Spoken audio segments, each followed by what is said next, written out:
नमस्कार दोस्तों, स्वागत है आप सभी का मेरे साथ। तो आज हम लोग बात करने वाले हैं एक नए खेल के बारे में जिसका नाम क्या है, वॉलीबॉल। क्या पढ़ने वाले दोस्तों? आज हम लोग पढ़ने वाले हैं वॉलीबॉल। चलेगा, शुरुआत करते हैं इस विशेष खेल के बारे में। तो क्या क्या बातें याद रखना है या हमारे एग्जाम में यहाँ से क्या क्या क्वेश्चंस बन सकते हैं वो हम लोग यहाँ पे चर्चा करेंगे। देखें, पहले तो समझ लीजिएगा, ये खेल कुछ इस तरह से खेला जाएगा कि एक कोर्ट होगा और उस पर इस प्रकार से एक नेट बंधा होगा। ठीक है, एक नेट लगा होगा। इस नेट के दोनों तरफ में अलग अलग पार्टियां या दल या खिलाड़ी होंगे, वो इन मैच को खेलेंगे। तो पहला याद रखें, पहली बात, जो इस मैदान के लिए जो कोर्ट होगा या जो इसे मैदान कह रहे हैं वो मैदान क्या होगा, उसका मेजरमेंट क्या होगा, उसका आकार क्या होगा, तो वो समझते हैं। तो दोस्तों याद रखेंगे, इस मैदान की जो लंबाई रहेगी वो लंबाई रहती है 18 मीटर। कितनी रहती दोस्तों? 18 मीटर। यानी कि आप याद रखेंगे कि इसकी लंबाई और चौड़ाई जो है वो लगभग जस्ट डबल होती है। चौड़ाई से इस मैदान की लंबाई जस्ट डबल होती है। आप आयताकार की डेफिनेशन याद रख सकते हो। ठीक है, यानी कि 9/18 या 18/9 मीटर इस मैदान का ये साइज हो गया, मेजरमेंट हो गया। अब आप बात याद रखेंगे कि जो इसमें नेट लगा होगा ना, जो नेट लगा होगा, नेट की जो हाइट होती है वो याद रखेंगे 2.43 मीटर होगी। नेट की बात याद रखेंगे, जब नेट की ऊंचाई पूछता है पुरुष खिलाड़ियों के लिए तो आप बताएंगे इसकी जो हाइट है वो कितनी होती है, 2.43 मीटर। ये मेल प्लेयर के लिए होती है। और जब यही बात की जाए महिला प्लेयर के लिए तो आप बताएंगे 2.224 मीटर होगी, ये फीमेल के लिए, महिला खिलाड़ियों के लिए, है ना। चलेगा, तो आप याद रखें, कभी एग्जाम में पूछता है पुरुष खिलाड़ी और महिला खिलाड़ियों को सेपरेट करके कभी देता है, तो ये बात आप यहां से याद रख सकते हैं, है ना। ये आप याद रखेंगे, ये आपकी यहां से सेंटर लाइन, ये अटैकिंग लाइन रहेगी। यहाँ पे आप इस प्रकार की एक रो देख रहे हैं। ठीक है, चलेगा। अब हम लोग यहाँ से थोड़ा सा आगे बढ़ते हैं। एक बात आपको दोबारा से दोहरा देते हैं याद रखने के लिए कि जो मेजरमेंट है वो 18/9 मीटर रहेगी, यानी कि 18/9 मीटर रहती है। और बॉल की जो परिधि होती है, परिधि, ठीक है, और वो परिधि कितनी होगी, 66 सेंटीमीटर होती है। कितनी होती है? 66 सेंटीमीटर होती है। ये बात याद रखेंगे, कभी पूछे बताएं कि वॉलीबॉल गेंद की जो परिधि रहेगी वो कितनी रहती है, 66 सेंटीमीटर के आसपास रहती है। कभी एग्जाम में पूछता है बॉल का भार बताइएगा, गेंद का जो वजन है वो कितना होता है, तो वैसे 270 लिखा है। ठीक है, आप इसको ऐसे भी याद रख सकते हैं 260, 280, ऐसे भी याद रख लेंगे तो भी कोई समस्या वाली बात नहीं है। यानी कि 260 से 280 ग्राम के बीच में आपकी इस बॉल का वेट रहेगा, भार रहने वाला है। ये हमसे एग्जाम में पूछता है। क्लियर हो गया पॉइंट? ये आपके एग्जाम के हिसाब से इंपॉर्टेंट पॉइंट रहेगा। आगे बढ़ते हैं। ठीक है, नेट की जो ऊंचाई रहेगी, नेट की जो ऊंचाई रहती है वो क्या रहेगी, 15 से, नेट की जो ऊंचाई रहती है, नेट मतलब यहां से नीचे से लेकर के ऊपर तक, ये 15.25 सेंटीमीटर के आसपास रहती है। ठीक है, अब देखो अगली बात। अब जैसे पूछते हैं कि जब पुरुषों की नेट की लंबाई चौड़ाई की बात करेंगे तो 9.5/1 मीटर, 9.5/1 मीटर। आप इसकी याद रखो, ये है उसकी ऊंचाई। क्या ऐसे याद रखेंगे कि जैसे ये इसकी लंबाई और ये इसकी चौड़ाई।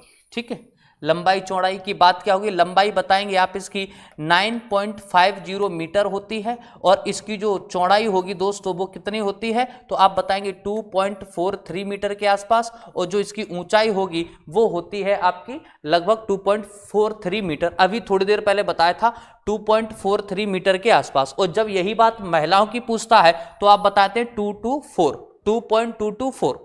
ठीक है, याद रखना।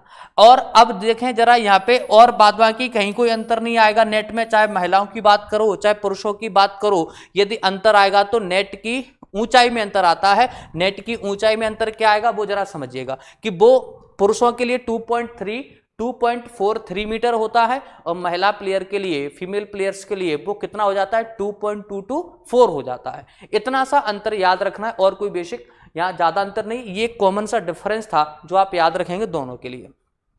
मैदान या कोर्ट के आकार कैसा होता है अभी बताया, आयताकार होता है, ये आपको बताया था। और खिलाड़ियों की संख्या कितनी होती है, तो आप 6+6 याद रखेंगे। यानी कि यदि ऐसा समझ लिया जाए, इस तरह से समझ लिया जाए, कुल खिलाड़ियों की जो संख्या है, कुल खिलाड़ियों की जो संख्या है वो दोस्तों कितनी होती है, तो आप आंसर कर देंगे कुल खिलाड़ियों की संख्या होती है 6, लेकिन आप याद रखेंगे 12। और कैसे याद रखेंगे? 6 + 6 करके, यानी कि 6 खिलाड़ी मैदान में खेल रहे होते हैं और 6 खिलाड़ी अतिरिक्त प्लेयर या एक्स्ट्रा प्लेयर के रूप में यहाँ पे पार्टिसिपेट होते हैं, एक्स्ट्रा प्लेयर के रूप में 6 खिलाड़ी मैदान में होंगे। ये बात आपको याद रखना है, इंपॉर्टेंट पॉइंट बनता है और आपके एग्जाम में हो सकता है कभी कभार पूछ ले प्रश्न के तौर पे, तो आप इसको आसानी से आंसर कर सकते हैं। नेक्स्ट पॉइंट पे आते हैं। वॉलीबॉल का थोड़ा सा हम लोग दोस्तों इतिहास समझते हैं कि इस खेल की शुरुआत कहां से हुई थी, जरा इस पॉइंट को और समझ लेते हैं। तो आप याद रखेंगे वॉलीबॉल खेल का जो दोस्तों आविष्कार हुआ या इसका इन्वेंशन 1895 में किया गया, या इसके बारे में सबसे पहले जानकारी 1895 में जुटाई गई। तो वॉलीबॉल खेल की सबसे पहले जो शुरुआती जानकारी हमको मिलती है वो कब से मिलती है मित्रों? 1895 से 1895 से, है ना। अगली बात देखो, लेकिन कहां से मिलती है? तो ये याद रखेंगे अमेरिका से। ज्यादातर स्पोर्ट्स जो हैं आधुनिक तरीके से मॉडर्न टाइम में आप देखते हैं कि इंग्लैंड में उनका शुभारंभ होता है या इंग्लैंड में खेले जाते हैं, लेकिन ये खेल आप वॉलीबॉल अमेरिका में खेल रहे हैं। कहां खेल रहे हैं? अमेरिका में खेल रहे हैं, ठीक है, 1895 में। अगला बात देखो, अगली बात, ऐसा कौन सा व्यक्ति है जिसने इन खेलों के बारे में सबसे पहले बताया था? तो आप बताएंगे इनका नाम है विलियम जी मॉर्गन। क्या नाम है? यानी कि विलियम जी मॉर्गन ने सबसे पहले इस खेल का इंट्रोडक्शन कराया, इंट्रोड्यूस किया, ये बात याद रखेंगे। और यह खेल पहली बार कहां खेला गया था? अमेरिका में खेला गया। और किस वर्ष खेला जाता है? तो आपका आंसर होना चाहिए 1895 में, 1895 में यह खेल अमेरिका में पहली बार खेला गया था। और दूसरी बात याद रखेंगे, नाम क्या है? तो नाम याद रखो विलियम जी मॉर्गन। विलियम जी मॉर्गन ने इसे इंट्रोड्यूस कराया, इस खेल को। अगली बात देखते हैं। यदि बात करते हैं दोस्तों 1922 की, 1922 के समय की बात की जाए तो न्यूयॉर्क, आप जानते हैं न्यूयॉर्क किस कॉन्टिनेंट में आता है? बताइएगा फटाफट से। तो आप याद रखेंगे न्यूयॉर्क में पहली बार क्या याद रखेंगे? पहली बार एक वॉलीबॉल चैंपियनशिप या प्रतियोगिता का आयोजन किया गया। किसके द्वारा? YMCA। हम याद रखेंगे 1922 में 1922 में दोस्तों पहली बार क्या किया गया? पहली बार एक वॉलीबॉल टूर्नामेंट चैंपियनशिप का आयोजन किया गया। तो हम देखेंगे किस संगठन के द्वारा इसको ऑर्गेनाइज किया जा रहा है या किस संगठन के द्वारा इसको खिलाया जा रहा है। तो आपका आंसर होगा YMCA। अब ये YMCA क्या है? तो याद रखें young mains Christian association profiles. ये याद रखेंगे। आपसे कभी हो सकता है कि फुल फॉर्म पूछे या ऐसी जानकारी पूछे कि बताएं कि पहली बार जो वॉलीबॉल की चैंपियनशिप का आयोजन किया गया था वो किस ऑर्गेनाइजेशन या किस संगठन के द्वारा किया गया। तो आंसर कर देंगे YMCA। क्या दोस्तों? YMCA। नेक्स्ट पॉइंट को देखते हैं, थोड़ा सा वॉलीबॉल के इतिहास को आगे बढ़ाएं। तो आप याद रखेंगे वर्ष यानी कि 1922 के बाद, 1922 के बाद हम लोग थोड़ा सा आगे चलते हैं और 1928 की बात करते हैं। 1928 की बात की जाए तो एक संगठन फिर से, ऑर्गेनाइजेशन फिर से याद रखेंगे UPS के नाम से, UPS वॉलीबॉल एसोसिएशन की स्थापना की गई थी। और अब देखें 1945 में वॉलीबॉल को पैन अमेरिका खेलों में शामिल किया गया। ठीक है, आपसे कभी ऐसा क्वेश्चन पूछे बताए वॉलीबॉल को पैन अमेरिकी खेलों में किस वर्ष शामिल किया गया था, तो आंसर क्या कर देंगे? 1945 में इसको शामिल किया गया। ठीक है, अब देखिए अगला पॉइंट समझते हैं। वॉलीबॉल की प्रथम विश्व चैंपियनशिप, इंपॉर्टेंट पॉइंट रहेगा, एग्जाम में आ सकता है क्योंकि यह जो टूर्नामेंट है दोस्तों या यह चैंपियनशिप जो है ये आपकी वर्ल्ड की, दुनिया की पहली चैंपियनशिप है। ये दुनिया की पहली चैंपियनशिप है जो इसका यहां पर आयोजन किया जा रहा है। तो ये बात आप यहां से याद रखेंगे। तो अब पूछेगा कि जो प्रथम चैंपियनशिप है पुरुषों की बात कर रहे हैं, ये किस वर्ष आयोजित की गई थी? 1949 में। इंपॉर्टेंट वर्ष रहेगा, इसे भूलना नहीं है कि दुनिया की, विश्व की वर्ल्ड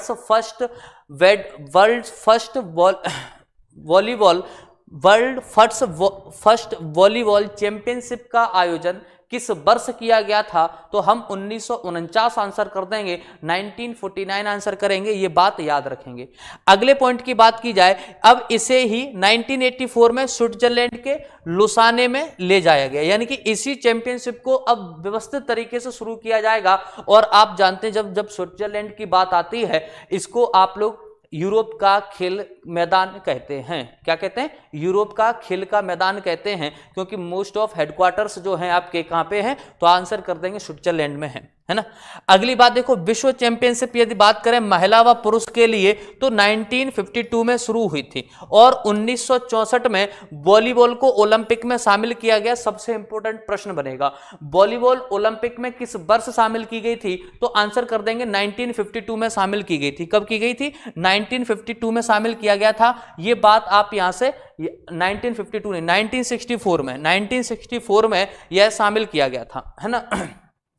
तो ये एग्जाम के हिसाब से आपके लिए इंपॉर्टेंट पॉइंट बनेगा 1964। तो ये बात याद रखिएगा कि 1964 पहली बार ओलंपिक में वॉलीबॉल खेला जाएगा या खेला गया था।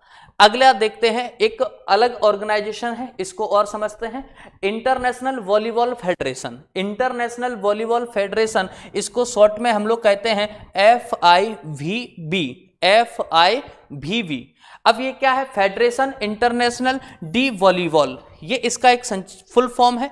अब देखिएगा कि इंटरनेशनल वॉलीबॉल जो संगठन है या ऑर्गेनाइजेशन है, इसका एक सिंबल ये है। अब देखें, इसका गठन हमसे पूछता है किस वर्ष इसका गठन किया गया था, तो आंसर कर देंगे 1947 में। ये पॉइंट इंपॉर्टेंट रहेगा। हमसे कभी एग्जाम में पूछता है इंटरनेशनल वॉलीबॉल फेडरेशन का स्थापना कब की गई, गठन कब किया गया, तो दोस्तों याद रखेंगे इसका गठन आप कर रहे हैं आजादी के साथ में। आपका देश आजाद हुआ, उधर वॉलीबॉल के लिए एक संगठन बना दिया गया 1947 में। ठीक है।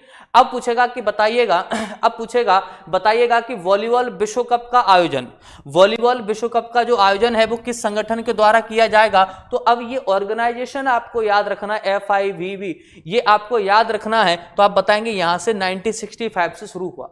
FIVB ऑर्गेनाइजेशन के द्वारा 1965 में अब यहां से क्या किया गया, वर्ल्ड कप की शुरुआत की गई और जिसका मेजबानी होस्टिंग कौन कर रहा है, पोलैंड के द्वारा की जाएगी। तो फर्स्ट वॉलीबॉल वर्ल्ड कप जिसकी होस्टिंग पोलैंड के द्वारा की जा रही है। तो ये क्वेश्चन इंपॉर्टेंट है, किस वर्ष किया गया था, तो आंसर कर दो 1965। क्या कर देंगे 1965। ऐसे याद रखो 1964 में पहली बार ओलंपिक में, 1964 में पहली बार ओलंपिक में, याद रखेंगे पहली बार कहां पे दोस्तों, ओलंपिक में, क्लियर। और 1965 में याद रखो यहां पे पहली बार वर्ल्ड कप, 1965 में पहली बार वर्ल्ड कप। बोलो क्लियर हो पाई बात, पहली बार वर्ल्ड कप, ठीक है ना। आगे आ जाओ, अगला पॉइंट देखो 1977 से 1977 से विश्व कप का आयोजन जापान कर रहा है। ठीक है, कौन कर रहा है, जापान कर रहा है। ये भी पॉइंट इंपॉर्टेंट है। भारत में वॉलीबॉल का जो सेंटर है या जो मुख्य केंद्र है वो न्यू दिल्ली है। भारत में जो वॉलीबॉल का मुख्य केंद्र है वो कौन सा शहर माना जाता है, तो आपकी राष्ट्रीय राजधानी क्षेत्र न्यू दिल्ली को माना जाता है। भारत में 1952 में प्रथम चैंपियनशिप चेन्नई में आयोजित की गई थी। ये भारत के संदर्भ में बहुत इंपॉर्टेंट है, ये भारत के संदर्भ में बहुत इंपॉर्टेंट है। याद रखिएगा कि 1952 में भारत में पहली बार कोई वॉलीबॉल को लेकर के कोई टूर्नामेंट या चैंपियनशिप का आयोजन किया गया। कहां पे, भारत में। तो कभी पूछता है बताओ भारत में पहली बार कभी भी वॉलीबॉल को लेकर के कोई चैंपियनशिप या टूर्नामेंट का आयोजन किया गया, हाँ किया गया। कब, 1952 में। याद कैसे रखोगे, मैं याद दिलाता हूं। 1951 याद रखिएगा 1951 याद रखिएगा। और यहां से आप क्या याद रखेंगे कि यहां से आप लोग पहली बार क्या कर रहे हैं दोस्तों, एशियन गेम्स की शुरुआत कर रहे थे। क्या कर रहे थे दोस्तों, एशियन गेम्स की शुरुआत कर रहे थे। बोलो कुछ याद आया। और उसके ही अगले वर्ष यानी कि नेक्स्ट ईयर से 1952 में आप याद रखेंगे पहली बार वॉलीबॉल चैंपियनशिप का आयोजन भारत में किया गया था। और किस शहर में किया जा रहा है भारत के, तो चेन्नई में किया जा रहा है। ठीक है, ये बात याद रखेंगे। अब देखें वॉलीबॉल से संबंधित कुछ शब्दावली हैं, उनका प्रयोग समझ लेते हैं। तो अब देखो यहां पे एक शब्दावली, एक टर्म आएगा डाइविंग। डाइविंग का क्या अर्थ होता है, क्या इसका मीनिंग समझे, क्या भाव समझे। तो ऐसी बॉल उठाने की कोशिश करना जो सामने मैदान में गिरने वाली है। जैसे सामने वाले ने हिट किया, अब वो जमीन मैदान में गिरने से पहले हम उसको क्या करते हैं, अगली तरफ फेंकने का प्रयास करते हैं, या ऐसा समझ लें दोस्तों कि उसको जमीन पे गिरने से रोकने की कोशिश करते हैं, उसे कहते हैं डाइविंग। नेक्स्ट पॉइंट देखो, बूस्टर क्या है? वह खिलाड़ी जो स्मैशर के लिए बॉल को ऊपर उठाता है, वह खिलाड़ी जो स्मैशर के लिए माने बॉल को पास करने के लिए या आप उस नेट से उस तरफ फेंकने के लिए, तो आप इस शब्द का प्रयोग करेंगे बूस्टर। स्मैशर क्या है? वह खिलाड़ी जो लिफ्टर की उठाई गई बॉल को स्मैश करता है। लिफ्टर कौन था? जिसने यहां से इस बॉल को उठाया था, ठीक है, आप याद रखेंगे स्मैशर। ब्रूस्टिंग क्या होता है? बॉल को ऊपर उठाना, बॉल को ऊपर उठाना ताकि स्मैशर बॉल को स्मैश कर सके, ताकि स्मैशर बॉल को स्मैश कर सके, ये बात याद रखेंगे। ब्लॉक क्या होता है? खिलाड़ी या खिलाड़ियों द्वारा स्मैश की हुई बॉल को नेट के पास जंप लेकर के दोनों हाथों से रोकना ब्लॉक कहलाता। ब्लॉक का मतलब ही होता है रोकना। कैसे रोकना? तो खिलाड़ियों द्वारा जो बॉल स्मैश की गई थी उसको जंप करके और दोनों हाथों से उस गेंद को रोकना क्या कहलाता है? ब्लॉक कहलाता है। ये बात याद रखेंगे। एंटीना क्या होता है? एंटीना समझना, एंटीना जैसे ये आपके पास एक ब्लॉक है और यहां पे कोट है, सॉरी, ये आपका नेट लगा हुआ है। इस नेट पे आप देखेंगे रेड एंड व्हाइट कलर की, इस यहां पे आपको रेड एंड व्हाइट कलर की दो छोटे छोटे हमको एक क्या बताएं, दो छोटे छोटे से रॉड टाइप की, रॉड शेप में हम लोग छड़ी लगा देते हैं। क्या? रॉड शेप में दो छड़ी लगा देते हैं जो ये गेंद ये बेहद फ्लेक्सिबल होती हैं, जो ये बताती है कि गेंद ने ऊपर से हल्के से इस नेट को टच तो नहीं किया है। यदि कोई गेंद नेट को टच कर जाती है तो वो फाउल कहलाता है। क्या कहलाता है? वो फाउल कहलाता है। तो यही सारी बातों को बारीकी से समझने के लिए यहां पर एंटीना का प्रयोग किया जाता है, जो आपके सामान्यतः दो रंग का होगा, रेड एंड व्हाइट कलर का होता है। ये बात याद रखेंगे एंटीना। तो याद रखो, दो लचीली छड़ियां हैं जो नेट के प्रत्येक साइड के बाहरी किनारों पर स्थित होती हैं।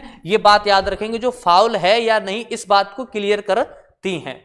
अब देखो लिब्रो। लिब्रो क्या है? लिब्रो याद रखिएगा कि इस खेल में लिब्रो को समझना कि आप जानते हैं 6 खिलाड़ी होते हैं। अब 6 खिलाड़ी में से 5 खिलाड़ी ऐसे हैं, 6 खिलाड़ी में से 5 खिलाड़ी ऐसे होते हैं जिनकी ड्रेस कोड एक समान होता है, यानी कि इनकी ड्रेस कैसी होती है? समान होती है। कैसी होती है? समान होती है। लेकिन एक जो छठवां खिलाड़ी होगा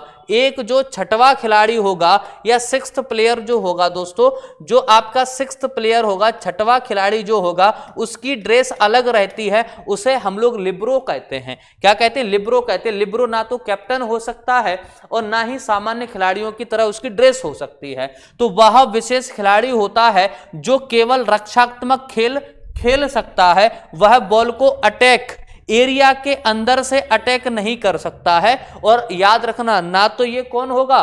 कैप्टन हो सकता है, ना ही सामान्य खिलाड़ियों की तरह इसकी ड्रेस हो सकती है। और याद रखना, दोनों पक्ष में अलग अलग की ये स्थिति होगी। आगे चलते हैं, अगली बात को समझते हैं। अगला है डिग। डिग क्या है? इस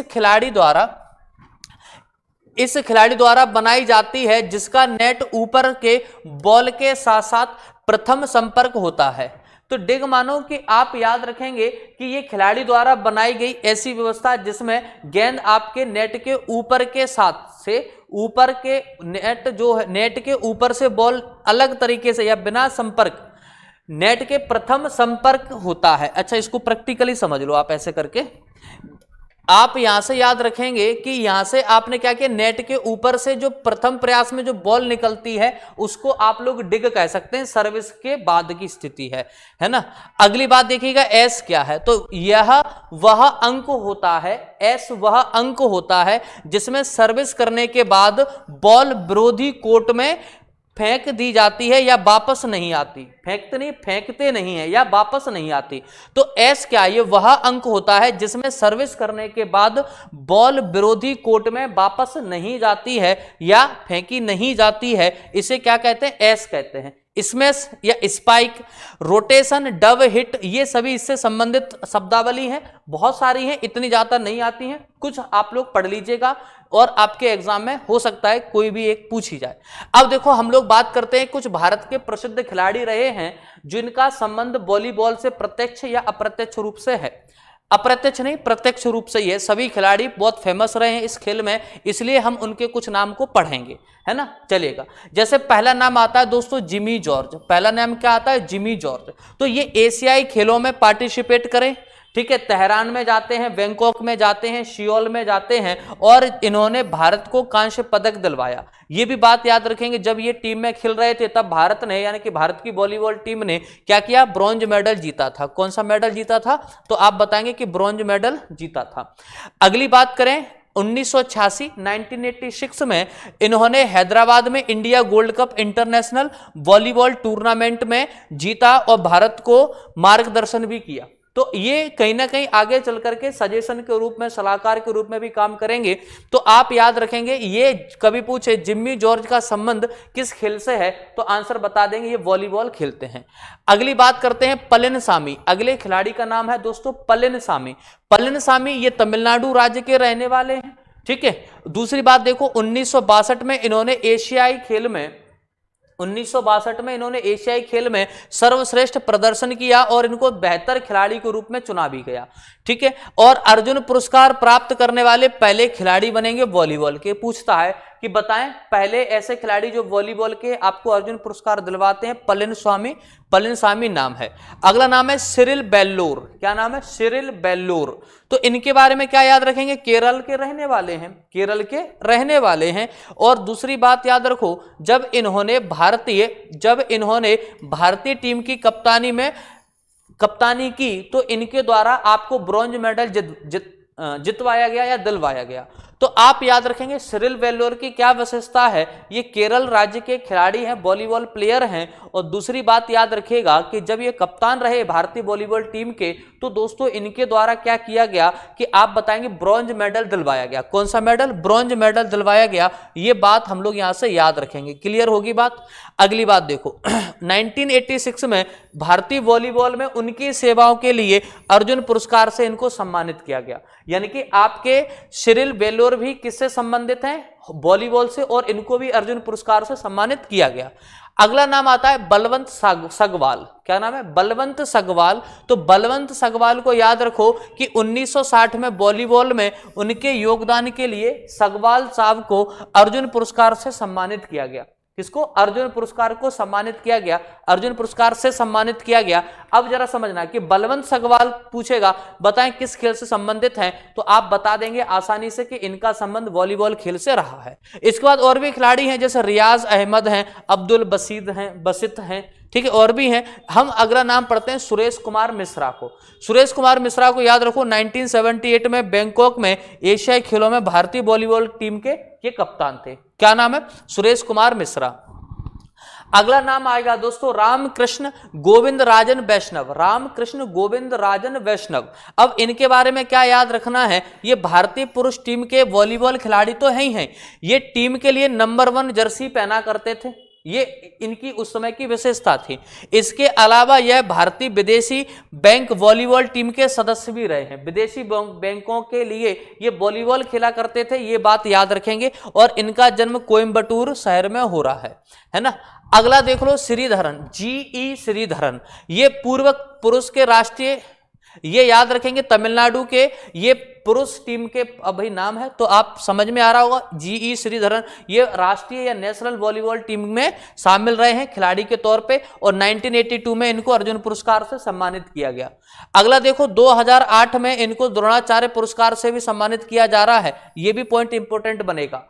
किसकी बात कर रहे हैं? जीई श्रीधरन की बात कर रहे हैं। तो जीई श्रीधरन के बारे में याद रखो कि इनको 2008 में द्रोणाचार्य पुरस्कार से सम्मानित किया गया, ठीक है। और उसके पहले 1982 में इनको अर्जुन पुरस्कार भी दिया गया, ये बात याद रखेंगे। ये नाम दोस्तों इंपोर्टेंट है, हो सकता है कि चर्चा में रहा कुछ अभी पिछले वर्ष ही, अभी हाल ही में चर्चा में रहा, तो हो सकता है कि आपसे एग्जाम में पूछ लिया जाए, तो याद रखेंगे। देखो क्या प्रश्न है। खिलाड़ी का नाम है निर्मल मिल्खा सिंह। नाम समझ में आ रहा होगा, निर्मल मिल्खा सिंह, या आप इनको निर्मल कौर के नाम से भी शायद नाम पढ़ा हो, सुना हो। ये मिल्खा देश के सुप्रसिद्ध एथलीट मिल्खा सिंह की पत्नी है, और ये अभी कुछ समय पहले कोविड-19 के दौर में इनकी मृत्यु हो चुकी है और ये वॉलीबॉल खेला करती थी। ये इंपॉर्टेंट पॉइंट होगा, आपसे एग्जाम में हो सकता है कि पूछा जाए। और ये महिला वॉलीबॉल टीम की कप्तान भी रही हैं दोस्तों, याद रखिएगा। यानी कि मिल्खा सिंह एथलीट थे, भाग मिल्खा भाग, और उनकी पत्नी वॉलीबॉल खेला करती थी और महिला टीम की कैप्टन भी थी। उनके पुत्र जीव मिल्खा, नाम सुना होगा, और आप लोग बताएंगे कि वो जीव मिल्खा किस खेल से संबंधित हैं, ये आप लोग आंसर करेंगे, है ना। तो जीव मिल्खा सिंह की मां कह लीजिएगा या एथलीट मिल्खा सिंह की पत्नी कह लेते हैं, कोई अंतर नहीं है, एक ही बात है। और इनका भी हाल ही में कोविड-19 के कारण क्या हो गया है, निधन हो गया है। ये बात याद रखें। नाम क्या है, निर्मल मिल्खा सिंह या निर्मल कौर दे सकता है। ये हमें समझना है कि एग्जाम में प्रश्न किस तरह से पूछा जा रहा है, ठीक है। अगली बात आओ, अब इसके बाद हम लोग बात करने वाले हैं बास्केटबॉल के बारे में। आज दो छोटे छोटे गेम को हम लोग कंप्लीट करने वाले हैं, अब पढ़ने वाले हैं बास्केटबॉल को। और बास्केटबॉल को किस तरह से पढ़ा जाए, अब एक बात समझना दोस्तों, क्योंकि स्पोर्ट्स का पोर्शन ये थोड़ा सा इंपोर्टेंट तो है, लेकिन क्या क्वेश्चंस कम पूछे जाते हैं। तो यहां से इस वाले भाग से स्पोर्ट्स के बहुत सारा पोर्शन है, काफी बड़ा भाग है। ऐसा नहीं कि सबसे कम क्वेश्चन आते हैं, करंट से रिलेट करके पूछे जाते हैं। ये छोटे छोटे खेल हैं जहां से एग्जाम में कई बार क्वेश्चन पूछे गए, तो छोड़ेंगे कुछ नहीं, लेकिन सबको पढ़ेंगे। आपको एकाग्र होकर के पढ़ना है, समझना है। तो अगला खेल है आपके पास बास्केटबॉल, है ना। चलेगा, इसको समझते हैं। अब आपको दिमाग में इमेज बन गई होगी कि इस खेल को हम लोग किस तरह खेलते हैं, किस तरह समझेंगे। देखते हैं कि हमारे एग्जाम में क्या क्या प्रश्न यहां से बन सकते हैं। तो सबसे पहले आप लोग कोर्ट या मैदान को देख लीजिएगा। इस तरह का मैदान दिखाई देता है, गोल पोस्ट होगा, ये सारी चीजें हैं। अब देखें, यहां का जो मैदान होगा दोस्तों वो आपका आयताकार होगा। कैसा होता है, मैदान आयताकार होगा। मैदान की लंबाई जो होगी वो 28 यानी कि 28 मीटर होती है। कभी पूछता है ना कि बताइएगा कि आपके इस खेल की बास्केटबॉल की जो मैदान की लंबाई रहेगी वो कितनी रहती है, तो आंसर कर देंगे 28 मीटर की रहती है। कितनी रहती है, 28 मीटर इसकी लंबाई रहती है। वहीं आप याद रखेंगे जब इस मैदान की कोर्ट की चौड़ाई की बात करता है तो आप बताएंगे ये 15 मीटर रहती है। कितनी रहती है, ये 15 मीटर रहती है। ये भी बात हम यहां से याद रखेंगे। अगली बात देखो कि बास्केट की ऊंचाई कितनी होती है। बास्केट यहां पे लगाई जाएगी, उसकी ऊंचाई कितनी होती है, तो इसकी ऊंचाई है 10 फीट। क्योंकि बास्केटबॉल खेलने वाले प्लेयर्स की हाइट भी बहुत ज्यादा होती है। यानी कि कोई छोटी सी या कम कदकाठी वाला आदमी बेचारे उसको खेलने में कठिनाई हो सकती है। ऐसा नहीं खेल नहीं पाएगा, खेल तो लेगा लेकिन कठिनाई हो सकती है। तो आप याद रखेंगे इसकी जो ऊंचाई रहेगी गोल पोस्ट की वो लगभग 3 मीटर 0.5 के आसपास रहती है। यानी कि आप इसको एग्जैक्ट याद रखो, 10 फीट आसानी से याद रह जाएगा। तो गोल पोस्ट की जो हाइट है, ऊंचाई है, वो कितनी है, 10 फीट के आसपास होती है। गेंद का वजन कितना होगा, 600 से 650 ग्राम। अभी आप वॉलीबॉल में बात कर रहे थे 260 280 के ग्राम के बीच में, और यहाँ पे 600 से 650 ग्राम के बीच में इस गेंद का वजन होता है। बोलो बात क्लियर हो पाई। अगली बात देखो, खिलाड़ियों की संख्या कितनी होती है, 5 5 10 होती है। माने 5 एक्स्ट्रा खिलाड़ी होंगे और 5 प्लेयर रहेंगे जो मैदान में खेलेंगे। क्लियर, 5 खिलाड़ी मैदान में होंगे, 1 2 3 4 5, इस तरह से आप याद रख लो। ये 5 आपके बैकअप के तौर पर रहेंगे, अतिरिक्त प्लेयर के रूप में रहेंगे। ये बात हम यहां से याद रखेंगे। बास्केटबॉल का थोड़ा सा दोस्तों इतिहास समझते हैं, इतिहास जाने। तो क्या इतिहास जानते हैं, देखें कि इस खेल का जो आविष्कार हुआ या इस खेल के बारे में इंट्रोड्यूस कराया गया, तो आप बताएंगे नाम है इनका डॉक्टर जेम्स नाई स्मिथ। डॉक्टर जेम्स नाई स्मिथ के द्वारा सबसे पहले बताया गया था इस खेल के बारे में, यानी कि बास्केटबॉल के बारे में। अब यदि देखें कि आपको यहां से याद रखना है, अमेरिका के स्प्रिंगफील्ड कॉलेज में 1891 में, अमेरिका के स्प्रिंगफील्ड कॉलेज में कब, 1891 में डॉक्टर जेम्स नाई स्मिथ के द्वारा पहली बार इस खेल के बारे में बताया गया, इंट्रोड्यूस कराया गया था। ये बात आप यहां से याद रखेंगे। आगे बढ़ते हैं तो बास्केटबॉल को नियंत्रित रेगुलेट करने वाले या उसको संचालित करने वाले कौन कौन से ऑर्गेनाइजेशंस हैं, कौन कौन सी संस्थाएं हैं, उनके बारे में बात कर लेते हैं। तो आप याद रखेंगे यहां पे federation international D basketball association.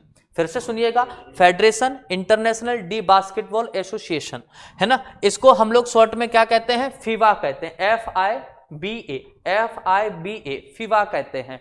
तो आप क्या याद रखेंगे, federation international D basketball association. यदि हम लोग थोड़ा सा आगे बढ़ते हैं तो आपसे कभी पूछेगा, बताइएगा कि जो ये फीवा संगठन है, इस फीवा संगठन की स्थापना कब की गई थी? तो ये अच्छा क्वेश्चन बन सकता है, एग्जाम में पूछा जा सकता है। तो आंसर कर देंगे 1932, 1932 में की गई थी दोस्तों। कब की गई थी? 1932 में की गई थी। क्लियर बात है। अब हेडक्वार्टर भी तो पूछेगा कि इसका मुख्यालय बता दीजिएगा, इसका हेडक्वार्टर कहां है? तो आप स्विट्जरलैंड बताएंगे। कहां बताएंगे दोस्तों? इसका हेडक्वार्टर स्विट्जरलैंड बताएंगे। क्लियर, आगे बढ़ते हैं। अब अगला पॉइंट समझे कि भारत में बास्केटबॉल का जो दोस्तों पहला मैच हो रहा है ना, वो 1930 में खेला गया था। कब खेला गया था? 1930 में खेला गया था। अगली बात देखिएगा कि 1934 में बास्केटबॉल को ओलंपिक खेल के रूप में मान्यता दी गई थी।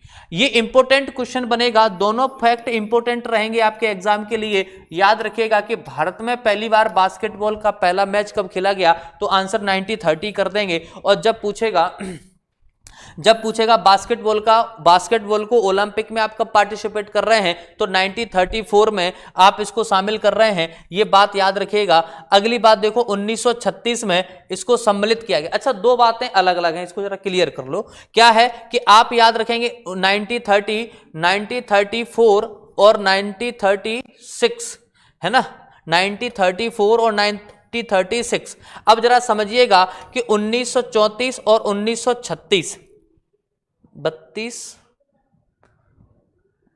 हाँ, अब जरा समझो क्या था। आपको थोड़ा सा इतिहास बता दें। 1928, एक मिनट थोड़ा सा, हाँ, 1928, ठीक है, और 1932 और 1936। अब जरा समझना, आप थोड़ा सा सुनिएगा कि यहां पे 1928 में तो आपकी भारत की तरफ से हॉकी पार्टिसिपेट कर रही है और इंडियन ओलंपिक कमेटी बना दी गई थी, और उसके बाद सभी तरीके से खेल बड़े व्यवस्थित चल रहे थे। लेकिन इसी के बाद में 1932 के बाद में 1934 में 1932 के ओलंपिक के बाद में कमेटी ने एक निर्णय लिया कि हम बास्केटबॉल को भी ओलंपिक में शामिल करेंगे। यानी कि 1934 में एक डिसीजन लिया गया कि हम क्या करने वाले हैं, बास्केटबॉल को ओलंपिक खेल की लिस्ट में शामिल करेंगे। अब अगला ओलंपिक 1936 में होना है। कब होगा? 1936 में होना है। तो 1936 के ओलंपिक में आपने बास्केटबॉल को ओलंपिक खेल का दर्जा दिया या ओलंपिक खेलों में शामिल किया। ये बात दोस्तों आप लोग याद रखेंगे। अब अगली बात को समझिएगा, 1892 में 1892 में महिला बास्केटबॉल की शुरुआत हुई थी। अब पूछेगा कि बताएं महिला बास्केटबॉल की शुरुआत कब हुई थी, तो आप बताएंगे कि बास्केटबॉल खेलने के लिए 18 वर्ष से लेकर के 92 वर्ष की महिलाएं शामिल हो सकती हैं। यानी कि याद रखने के लिए बता रहे हैं, प्रैक्टिकली संभव नहीं है। 18 वर्ष की उम्र से लेकर के 92 वर्ष की उम्र तक की महिलाएं क्या खेल सकती हैं, तो आप बताएंगे बास्केटबॉल खेल सकती हैं। और इस खेल की शुरुआत कहां से हुई थी? अमेरिका से हुई थी। अमेरिका में कहां से होती? स्मिथ कॉलेज से होती है। अमेरिका में कहां से? स्मिथ कॉलेज से होती है। ये बात याद रखेंगे, एग्जाम में क्वेश्चंस पूछे जा सकते हैं। आगे बढ़ते हैं, थोड़ा सा अगला देखें। पिक एंड रोल शब्द बास्केटबॉल से संबंधित है। कभी क्वेश्चन पूछता है कि बताएं पिक एंड रोल शब्द का संबंध किस खेल से है, तो आप आंसर कर देंगे बास्केटबॉल से है। अब देखें, एक हमारे लिए अगला इंपॉर्टेंट फैक्ट बन सकता है कि भारत में पुरुषों के लिए पहली भारतीय राष्ट्रीय चैंपियनशिप का आयोजन कब और कहां किया गया था। फिर से सुनिएगा कि भारत में पुरुषों के लिए पहली राष्ट्रीय चैंपियनशिप, बास्केटबॉल की पहली राष्ट्रीय चैंपियनशिप का आयोजन कब और कहां किया गया था। जब कब पूछता है तो 1934 1934 में की गई थी, और जब पूछता है कहां किया गया था तो न्यू दिल्ली में खेला गया था या किया गया था। तो ये बात याद रखेंगे कि इसका आयोजन नई दिल्ली में किया जा रहा है। और दूसरी बात याद रखेंगे कहां पे कब किया जा रहा है, तो 1934 में किया जा रहा है। अगला पॉइंट देखते हैं कि national basketball association NBA, national basketball association, अब इसकी आपसे पूछेगा कि स्थापना कब की गई थी, एस्टेब्लिशमेंट कब हुआ, तो आंसर कर देंगे इसकी स्थापना 1946 अमेरिका में की गई थी। ठीक है, कहां पे? अमेरिका में की गई थी। नेक्स्ट पॉइंट पे आ जाओ जरा। अगला पॉइंट देखिएगा, बास्केटबॉल की कुछ शब्दावलियां हैं, इनको जरा सुन लेते हैं। 2-4 शब्दावली, वैसे तो बहुत सारी हैं हर खेल में, इंपॉर्टेंट जो है उनकी चर्चा कर लेते हैं। सेट शॉट क्या होता है? तो सेट शॉट खड़े पोजीशन में किया जाता है, अधिकतर इसका प्रयोग फ्री थ्रो में किया जाता है। सेट शॉट का मतलब क्या है, खड़े खड़े आप किसी प्रकार का शॉट मार देते हैं। और दूसरी बात समझना, इसको फ्री हिट के रूप में प्रयोग में लाया जाता है। जंप शॉट क्या है, हवा में उछल के जो आप शॉट मारते हैं, हवा में उछल के जो आप शॉट मार रहे हैं वो है जंप शॉट, क्लियर है नाम से। ले अप, इस शॉट में खिलाड़ी को टोकरी यानी कि बास्केट की ओर गतिशील रहने की आवश्यकता है और गेंद को टोकरी के अंदर लेअप करना होता है। तो क्या है कि जब खिलाड़ी एक्टिव रहेगा तभी तो गोल कर पाएगा ना। तो अब जो बास्केटबॉल में जो बास्केट है जिसमें हमको बॉल को डालना होता है, तो आप याद रखेंगे, तो जब हम उसको जब बॉल को बास्केट में डाल रहे होते हैं तो वही स्थिति को आप समझिएगा लेअप के नाम से जानते हैं। किस नाम से जानते हैं, लेअप के नाम से जानते हैं। ये बात हम लोग यहां से याद रखेंगे। अगला पॉइंट देखिएगा, अगला क्या याद रखेंगे, अगला है स्लैम डंक। क्या है, स्लैम डंक। तो याद रखो, शॉट करने की विधि है, ये एक शॉट करने का मूव है। इसमें खिलाड़ी बहुत ऊंची छलांग लगाता है और गेंद को नीचे की ओर फेंकता है, ऊपर उछल के गेंद नीचे की ओर फेंकता है। इसको कहते हैं स्लैम डंक। खिलाड़ी पहले ऊपर उठेगा या ऊपर छलांग लगाएगा और गेंद को नीचे की तरफ पटकता है, फेंकता है। इसको क्या कहते हैं, इसको कहते हैं स्लैम डंक, क्लियर।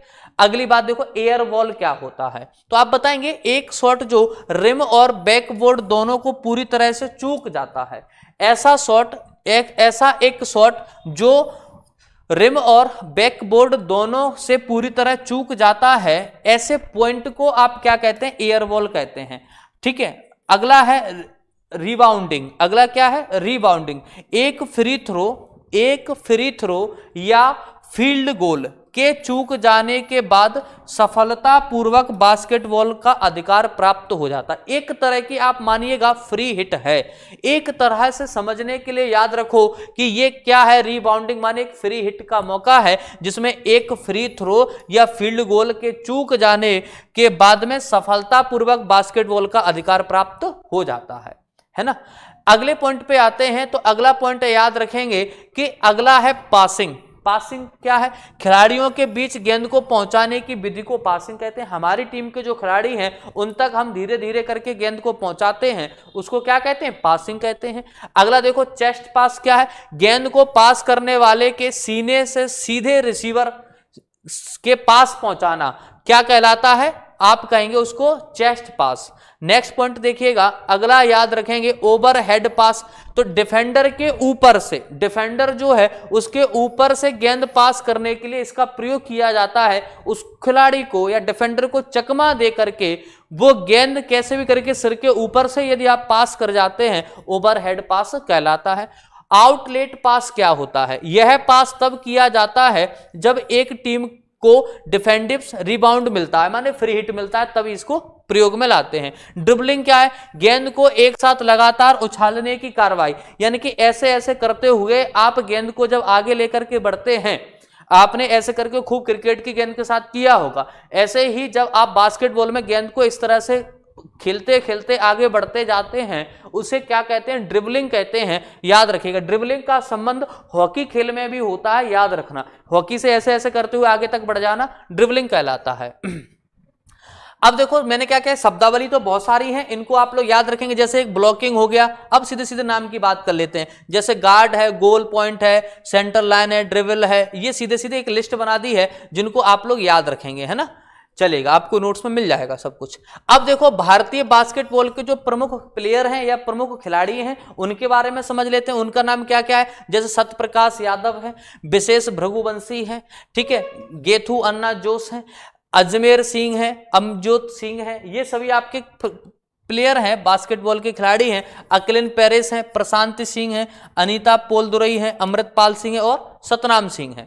ये सभी आपके जो खिलाड़ी हैं और इनका संबंध किससे रहा है, बास्केटबॉल से रहा है। तो ये सारी बातें आपकी जो हुई वो किससे संबंधित हैं, बास्केटबॉल और आपकी वॉलीबॉल। आज हमने दो छोटे छोटे खेल कवर किए हैं, इनको जरा ढंग से पढ़ना। एक तो आप लोग कवर किए हैं वॉलीबॉल और दूसरा किए हैं बास्केटबॉल। इनसे छोटे छोटे क्वेश्चन बनते हैं दोस्तों, वो समझ लीजिएगा। 1 मिनट में बता देते हैं आपको किस तरह के क्वेश्चन बनेंगे इन दोनों को लेकर के। तो आप याद रखेंगे, पहला तो शब्दावली से प्रश्न बन सकते हैं, पहला तो दोस्तों याद रखेंगे शब्दावली से प्रश्न बन सकते हैं। और दूसरा प्रश्न जो यहां से बन बनने की संभावना रहेगी वो इनके मैदान से बन सकते हैं, यानी कि कोर्ट से बन सकते हैं। ठीक है, फिर दूसरी बात याद रखेंगे, दोनों के गेंदों से प्रश्न बन सकते हैं, दोनों के गेंद का भार या वेट क्या होता है ये प्रश्न बन सकते हैं। ये पहली बार ओलंपिक में कब शामिल हुए, इस तरह के प्रश्न बन सकते हैं। ये पहली बार ओलंपिक में कब शामिल हुए, ये ऐसे प्रश्न बन सकते हैं। ठीक है, इनका पहला संगठन, पहला ऑर्गेनाइजेशन क्या बना दोस्तों, ये पूछ सकते हैं। पहला संगठन, एक तो पहला संगठन दोस्तों विश्व का पूछेगा, ठीक है, समझना, एक तो पहला संगठन वर्ल्ड लेवल पर पूछेगा और इसी का एक पहला संगठन आपका नेशनल लेवल का या इंडिया में पूछेगा। कहां पूछेगा, इंडिया में पूछेगा। इस तरह के आपसे एग्जाम में क्वेश्चन बन सकते हैं। यदि दूसरा प्रश्न बनेगा, नेक्स्ट टाइप का जो प्रश्न बनेगा वो बनेगा प्रसिद्ध खिलाड़ियों से लेकर के, कि इस खेल के कुछ प्रसिद्ध खिलाड़ियों के नाम बता दो या उनका संबंध किस खेल से है, इस तरह के प्रश्न बनेंगे। तो ये सारी बातें हम लोग यहां से याद रखेंगे जो आपके एग्जाम में पूछी जा सकती हैं। ठीक है, अगले खेल की चर्चा हम लोग नेक्स्ट क्लास में करेंगे। तब तक के लिए नमस्कार, धन्यवाद, जय हिंद, जय भारत।